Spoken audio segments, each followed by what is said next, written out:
やってます。今盛り上がってるところで、なんか盛り上がりすぎて気づいたら2時間ぐらい経ってて、はい、もう2次会コースですね、これは。みんなから質問集めといて、ここで取れないから別で取るっていう。乾杯。乾杯でーす。二次会。二次会でーす。1次会で取るつもりが本当だよ。陸傾向できた。スペシャルゲストみそキムチちゃんをお呼びしました。4人年子ママのみそキムチでございます。イエーイ。4人年子初コラボ。イエーイ。コラボってやる？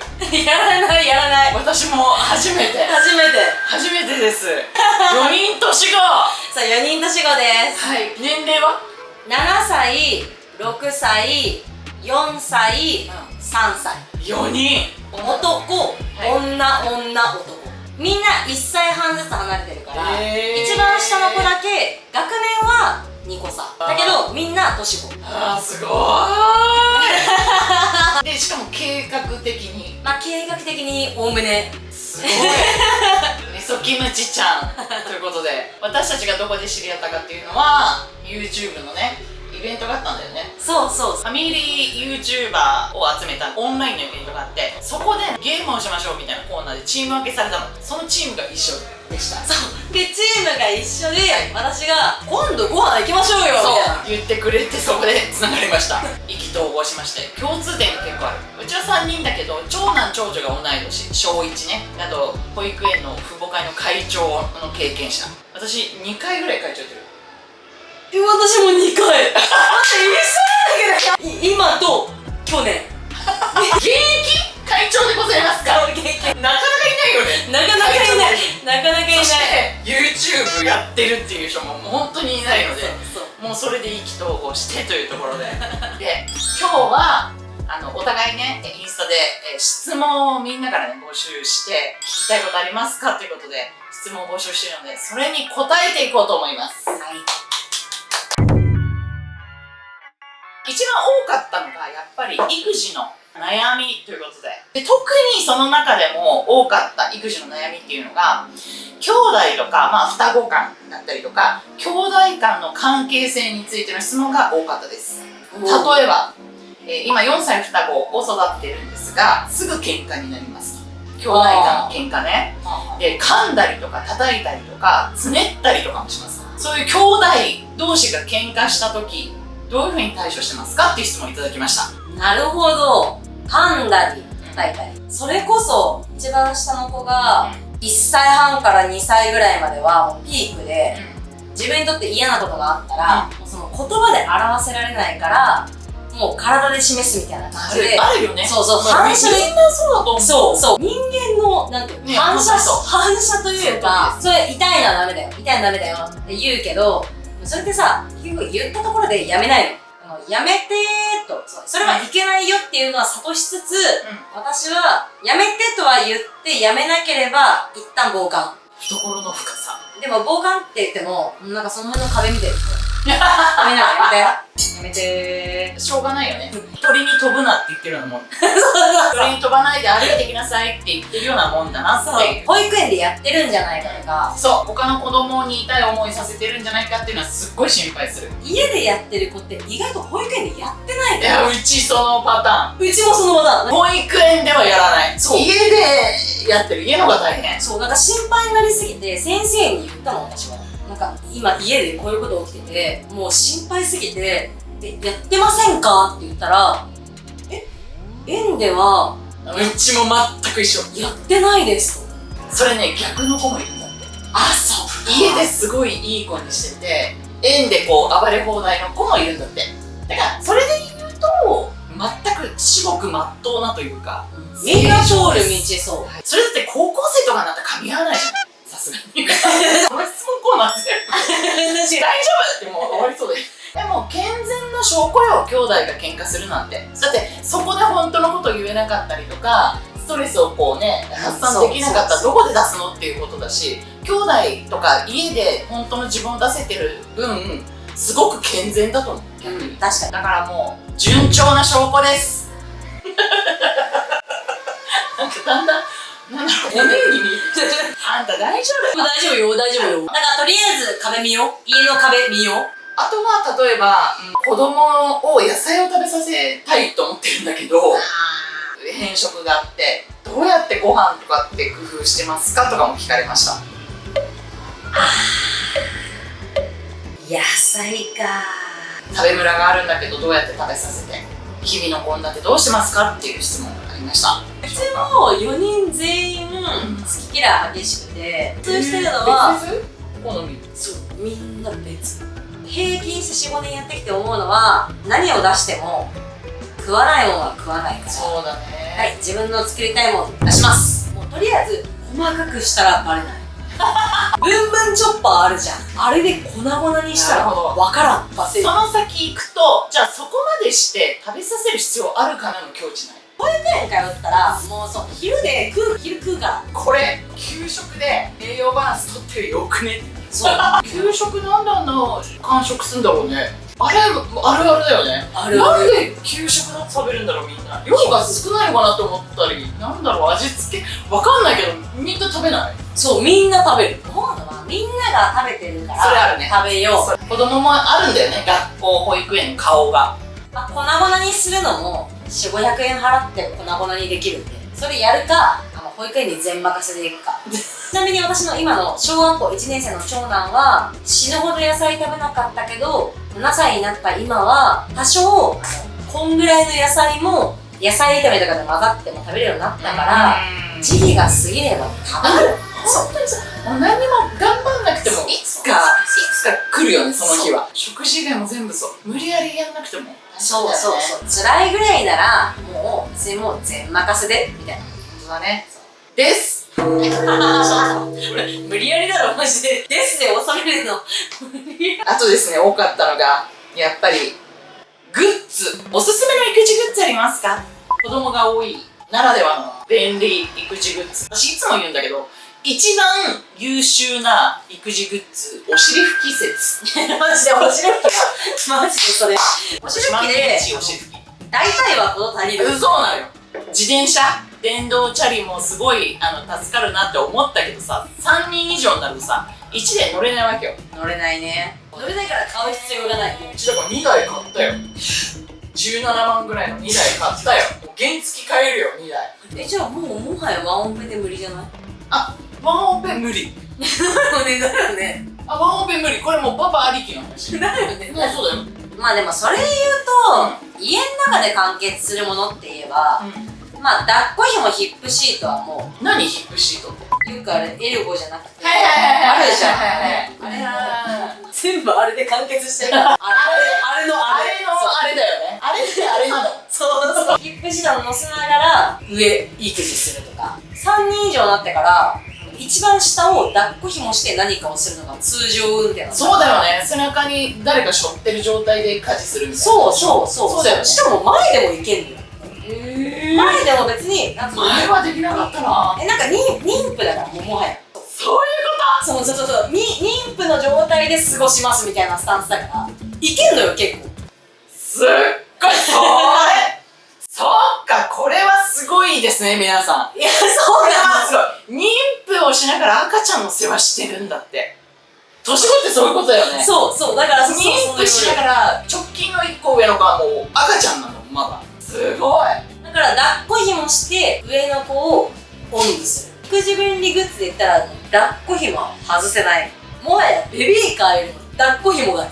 ベビーカーを買うことで悩んでるお母さんは抱っこひもを買え。それで言うと 99% ベビーカー買ってるよ。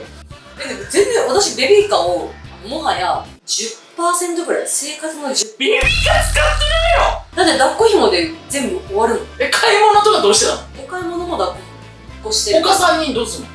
引き連れる。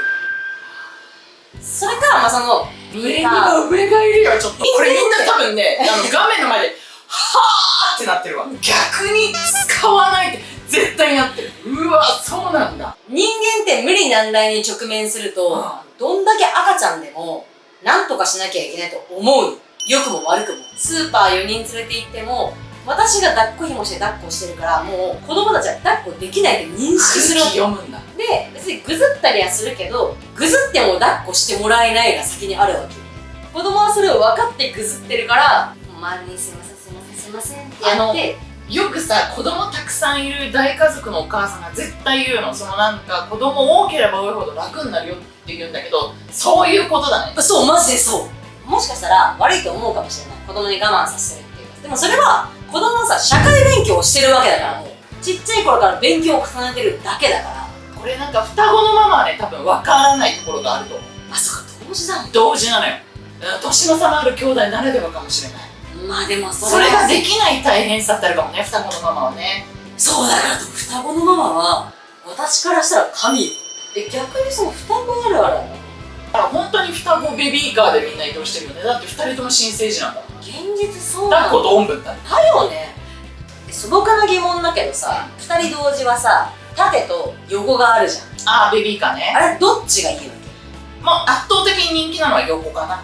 エアバギーが出してる横で並べるやつが一番人気だと思う。私の双子の時は日本で当時売ってなかったサイベックス、高級ベビーカーのサイベックスが上下でこう出してて、しかも後ろの子が下じゃなくて上になるタイプの上下、これねこれね、それいいなと思ってネットで買ったけどくっそ高かったな。20万ぐらいした。20万した。一人暮らしできるじゃん。状況なの？いや、やばい。でもね、でっかいからさ、双子ベビーカーってもうバスは絶対乗れないしさ、確かに畳めないしさ、もう地元のスーパー行くぐらいしかできないわけよ、そのベビーカーで。ベビーカーだね、大体ね。だって抱っこできないから。確かに。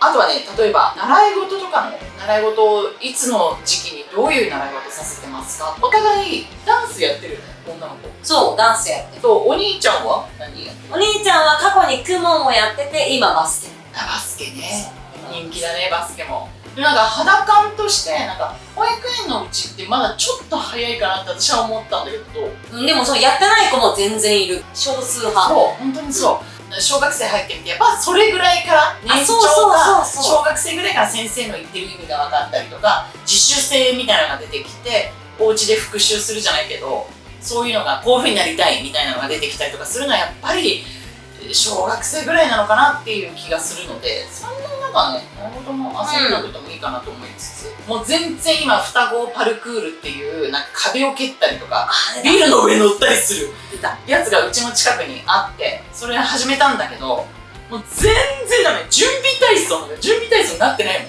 今日もパルクールだったんだけど、タイタイとかもその辺のなんか跳び箱の上乗ってウェーイとかやってるからタイタイ並んでできない。やめます。だからやめんのかい。先生たちもすごいいいし内容もめちゃくちゃいいんだけど、ちょっとあの双子には早すぎたかなと思ってやめます。親がやる気あってもその子にとっては早い場合もあるから大丈夫か。ライフスタイルっていうところで旦那との関係よ、質問があったら、夫婦喧嘩しますか、どうやって仲直りしますか。喧嘩っていう喧嘩ももうしないかな、私は。そうだね、チームメイトになっちゃってる。あ、そうだよね。同じ課題を乗り越えるチームメイトになるよね。共に歩んできた仲間だからこそ、例えば7年間洗い物してねって言ってんのにずっとシンクびっちゃびちゃとかだったらキッチンペーパーで拭こうねみたいななるけど、それぐらい。それこそ初めは結婚したては洗い物し終わった後にさ拭くよねって言い方になるけど、7年ぐらいだったらちょっと拭き忘れてるよーみたいな逆路線でいく。動画でも旦那さんすごい協力してくれてますねみたいなの言われたりする。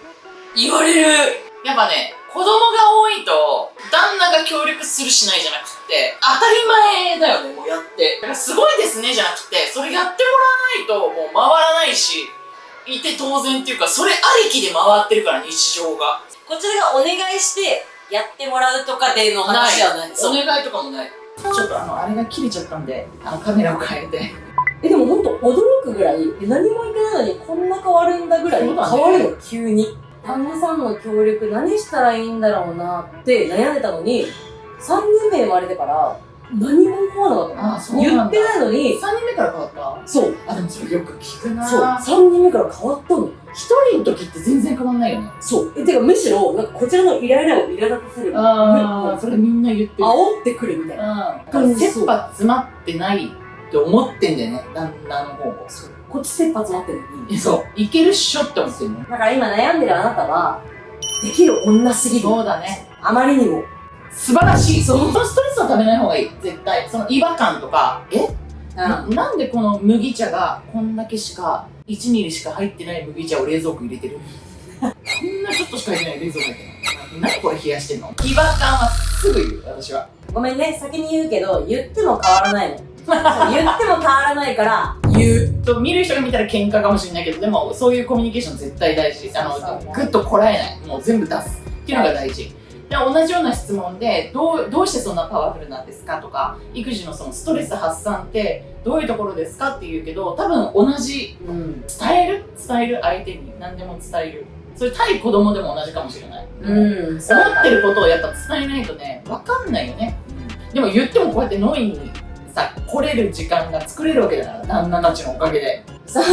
今何を食べたってどうしてるかわからない。昔突き進めるかわかんないけど。だから4人を見てんだから、この旦那なんか。それはもうありがとうございますってことで、この時間があるわけ、このコロナ飲んでさ。だからこれがストレス発散の一つかもしれない。だからもう言いたいことは言う。一生をさ、共にしますって誓ったわけじゃん。そうだね。そう。だから別にこっちも言いたいこと言っていいわけよ。私も最初は、夫婦って言っても他人だし、ちゃんと気使わなきゃいけないなとか思った時もあったけど、変わんないから。マジ男の人って変わんないから。言いたいこと言って、自分さらけ出したらその先にあっちがどう思うか初めて帰ってくるから。じゃあ変わんなかったら、でも言うだけのことは言った。でもこの人は変わらない。また同じことを繰り返してるって言ったら、今度自分が変わった方が早いっていう価値観になるかもしれないけど、ストレス発散どうしてますかっていうのは、日々の日常でやりたいこと、言いたいことを表現しているから、行くところまで行かないっていうか、そうだね。ガス抜きをちょこちょこするというか、仕事と、今仕事してるでしょ、この育児の両立のコツ。YouTube の仕事と捉えて、YouTube と生活の両立ってどういうふうにタイムマネジメントだったりとか、どうやってバランス取ってますかっていう質問もありました。確かにここは一番気になるかもね。どうやって仕事と育児フルで働いてて、それで YouTube までやってんだよ。正直、その綺麗事は言わないよ。隙間時間にちょこちょこやって稼げますとか言わないよ。本当にシェード吐いて夜中まで起きて、本当睡眠時間削ってる。そうだよ。自分の24時間の削れるとこを削るって言ったら睡眠時間しかないから、睡眠時間を削ってこれをやってる。でもそれはさ、やりたいからやってる。YouTube に関してはね。そうだよ。私も3時まで編集したい。そうそう。本当夜中までやってんのよ、本当は。でもそれがさ、なんでできるかって言ったら、みんなが支えてくれてるのよ。私らさ、孤独なわけよ。ジェミニーしか相談する相手じゃない。私の YouTube 大丈夫かな、これなんでこんな登録者減ってんだろ、ジェミニー。大丈夫ですよ。新陳代謝ですよ、あゆみさん。ちょっと夜中まで編集して、同じように頑張ってる人がいるかもしれない。その人のためになるなら、みたいな活力になってるんですよ。ほんとそう。両立のコツはって言われたら、マジ皆さんのおかげなんだよね。そうだね、YouTube に関して。そう。仕事と育児、家事。これはどうやってバランス取ってますか？罪悪感はどう？私なんか結構最近お姉ちゃんが小学校入って小学校1時半とか2時半に終わるわけ。その後ずっと暗くなるまで6時半ぐらいにお迎えしてるから、ちょっと罪悪感を覚えたりとか、こんな1年生の大事な時期にこんな真っ暗な時までずっとね預けてて、なんかろくに宿題とか算数苦手って言ってるのにそれをね見てあげられてない自分とかっていう瞬間があるんだけど、どうそこは？でもそれは私も同じだよ。みんな抱えてるか。在宅だから帰ってきて宿題は見れるけど、見てるようで見てないんだよね。ママって言われてこれ丸付けして分かった丸付けするだけなの。なんかこれがこうだったねとか言えないわけそこで。ただ丸付けサインして返すだけの日々が続いて、その長男は何も言わないけど、下のその2番目以降がママいっつも仕事してるよねとか言ってきたりするから、また YouTube の編集入ってきちゃうんだよね。そうで編集したりするとなんかママいっつもパソコンばっかだよねっていう。もう今日あげたいとか思うとさ、そうパソコンやっちゃうよね。そうとてもじゃないけど何かは犠牲にしてる。いつも部屋が散らかってるのか、掃除ができてないのか、お姉ちゃんの宿題は見れてないのか、夕飯は作らないで外食が続いてるのかわかんないけど、どっかしらに幸せは来てるだろうなと思ってる。なんかそのギリギリのバランスと言われたらそうかもしれない。余裕のある生活ではない。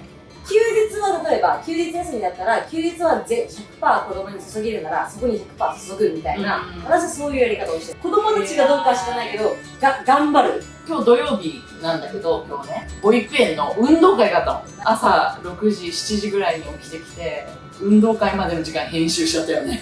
でも実際お母さんシングルマザーで仕事をめっちゃめちゃしてて、私が起きる前に寝て、私が帰って寝た後に帰るんだから。でもお母さんが仕事好きで頑張ってるっていうのが分かったから、寂しいと言ったら寂しいけど、私も私でじゃあ好きなことやろうとか、お母さん頑張ってるから、じゃあ私もお母さんが休みの時に何かしてあげようかな、みたいな別の方向に行ったから、お母さん楽しいなら私も楽しいになる。もはや答えで、私ちょっと調べたんだけど、お母さんが生き生きと自分の人生を生きている、楽しんでいるっていう姿を見せることが子供にとってすごくいい影響を大人になってから子供がね与えるよっていう研究があるので。